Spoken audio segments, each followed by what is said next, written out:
Yo, what's up mga troops? So ayun mga troops, may iba muna tayo sa araw na to. Wala muna tayong luto ngayon. Ito kasi may nag-message kasi sa akin, nasa message request ko, buti naghalongkat ako ng messenger ko ngayon. Tapos ito sabi niya, Troops, good morning, sana mapansin po itong message ko. Ask lang sana ako advice about Canada. May offer kasi sa akin dyan sa Canada. Isa ay malayo sa field ko, isa naman ay food service supervisor. May maipapayo ba kayo about sa work kung kaya ko ba? Isa akong chief cook sa OSM ngayon at may pinsan ako dyan sa Canada nag-invite sa akin. Kaso kasi dami ko napapanood ang mahal ng cost of living dyan at ang dami umuwi ngayon sa Pinas dahil umaaray na sa gastos dyan. Any tips din about sahod since dati kang chief cook sa barko? May idea ka about sahuran sa barko kung saan mas maganda? Ito, may follow-up message. At napapanood ko sa vlog mo parang solo ka, wala kang kasama na Pinoy dyan. Parang ganun din kasi mangyayari sa akin kasi sa akin kasi ibang lugar daw work ko sa pinsan ko. Iniisip ko baka ma-homesick ako at di ko kayanin. Any tips? Iwas homesick na din. Please hide my identity lang po muna, baka kasi makita ng pinsan ko nakakahiya, baka isipin wala ko tiwala. Salamat Trops. So ayun, nag-reply naman ako sa kanya, sabi ko Trops, okay lang ba video yung isasagot ko? So ayun, ito yung masasagot ko sa inyo mga Trops.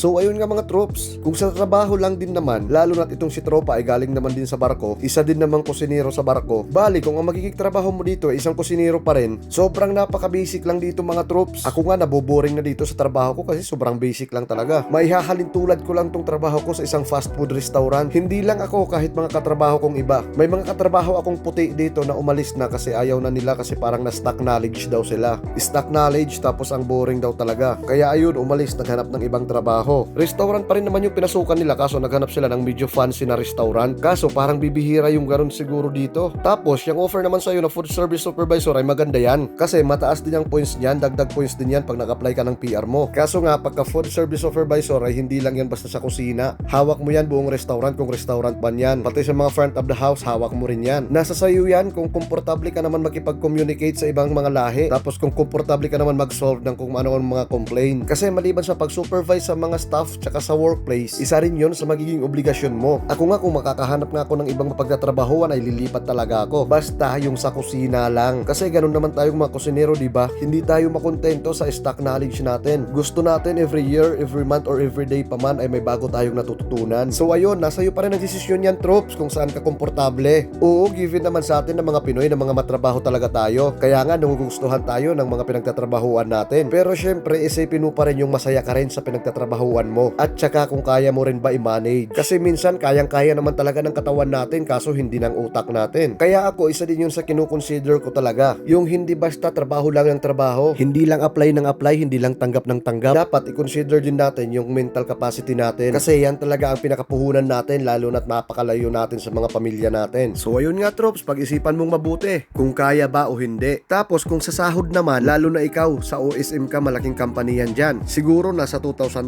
sahod mo per month o kaya higit pa nga. Tapos wala pang kaltas yan, walang tax, tapos libre ka pa pagkain, libre ka pa ng akomodasyon. Kasi ganyan naman talaga sa barko. Dito troops, sa minimum wage earner, sa isang buwan makakasahod ka ng sabihin na natin 2,500 hanggang 3,000. Maliban pa sa mga tip yun. Kaso nga lang, syempre magbabayad ka pa ng renta ng bahay dito. Pagkain dito hindi libre. Tapos kung malayo-layo pa yung bahay mo sa trabaho mo, bibili ka pa ng bus pass. Ako dito sa Kamloops, dati yung binibili kong bus pass ay nagkakahalaga ng $50 per month. Pero buti ngayon nakalipat ako ng bahay na malapit-lapit sa trabaho, nasa 8 minutes na lakad lang, kaya ayun hindi na ako bumibili ng bus pass. $50 per month ay malaking kabawasan na rin. Ang expenses mo naman dito ay nadepende na rin yan sa'yo. Kung hindi masyadong magastos, kung medyo nagtitipid-tipid naman, ayun makakasurvive din. Tapos about dun sa tanong mo kung talagang mataas yung cost of living dito sa Canada, napakataas true. Pero nagagawan din naman ng paraan yan. Ayun nga, tipid-tipid lang paminsan-minsan. Kaya ako minsan iniisip ko na lang na sa laki ng gastos at mga binabayaran ko ay kasama na dun sa binabayaran ko itong magagandang lugar, magagandang tanawin dito. Bihira man ako makagala, ay sobrang manghang-mangha talaga ako sa mga magagandang view na nakikita ko at napapasyalan. Lalo na pag winter dito troops. Ang ganda ng mga tanawin dito pag winter. Kahit tayo nasa barko, nakaka-experience din naman tayo ng snow pag nakakapunta tayo sa ibang bansa na nag-snow. Pero syempre, iba pa rin talaga yung mismong nakatira ka sa nag-snowng lugar. At para naman dun sa katanungan mo kung solo lang ba talaga ako dito dahil wala kang napapanood sa mga vlog ko na may kasama ako. Oo, solo lang ako dito. Dati Dati sa trabaho, solong Pinoy lang din ako. Ngayong January nga lang nagkaroon ako ng kasamang Pinoy. Tapos doon sa dating tinitirahan ko, ako lang din yung Pinoy, mag-isa doon, iba-ibang lahi yung kasama ko. Nagkaroon ako ng kasamang puti, tapos nagkaroon ako ng kasamang Sri Lankan. Tapos ngayon, nung lumipat ako dito sa bagong tinitirahan ko, yung katrabaho kong Pinoy yung may-ari nito. Kaso may asawa at anak yon, tapos sa baba sila nakatira. Doon sila sa basement. Kasama ko dito dati, puro mga Indiano, puro mga uwak. Ngayon, kasama ko dito isang uwak, tapos isang puting matanda. Tapos about naman doon sa tinatanong mo kung paano labanan ng homesick, ang dami namang pwedeng gawin dito. Yun nga lang, bawat galaw gastos. Pwede rin naman mag-basketball dito, Trops, kung magbabasketball ka. Kaso ako bihira kasi day off ko, hindi sabay sa mga ibang naglalaro din ng basketball dito. Tapos kung makakuha ka man ng sasakyan dito, ayun, gala-gala na lang kung saan. Kaya ako, ginagawa ko pagka day off ko, ayun, nag-aalak na lang ako, konting beer lang, pampatulog lang. Minsan pumupunta ako sa bahay ng mga kaibigan kong mga Pinoy dito, kung saan okay lang yung mag-inom ng magdamag. Dito kasi sa bagong tinitirahan ko, may bago akong kasama ditong stress na matanda. Ayaw nang may bisita, ayaw nang maingay. Hindi katulad dyan sa barko. Every week ay may Sabado nights, libre pagkain, lechon o kung ano-ano pa man, tsaka libre alak pa. Kahit nung last na sampa ko sa barko, mahigit 1 taon ako doon dahil sa pandemic, pero hindi ramin ramdam yung homesick kahit 18 lang kami katao. Sa loob ng 1 taon, kami lang magkakasama pero hindi kami na homesick. Pero dito, putik, madalas nakakaramdam ako ng homesick. Kaya ginagawa ko, pag nakakaramdam ako ng homesick, ayun nga, umiinom tapos tumatawag sa bahay. Pero kung may magyaya ng basketball, ayun, basketball. Tapos tulad nito, nung winter, ito nag-snowboarding kami pang tanggal homesick lang. Tapos nitong last month lang ay nag-Vancouver kami, nanood ng concert ng Bini. Pero ako ito, isang bisyo ko ngayon, para lang matapos kaagad yung isang araw ko. Ito nga, gawa-gawa ng content, gawa-gawa ng vlog kunwari, gawa-gawa ng mga pagkain, malibang lang sa isang araw, lalo na pagka day off. Basta nasa sayo din yan, Trops, maraming paraan para labanan ng homesickness. Yun nga lang, kadalasan yung mga paraan na yon ay gagastos ka talaga.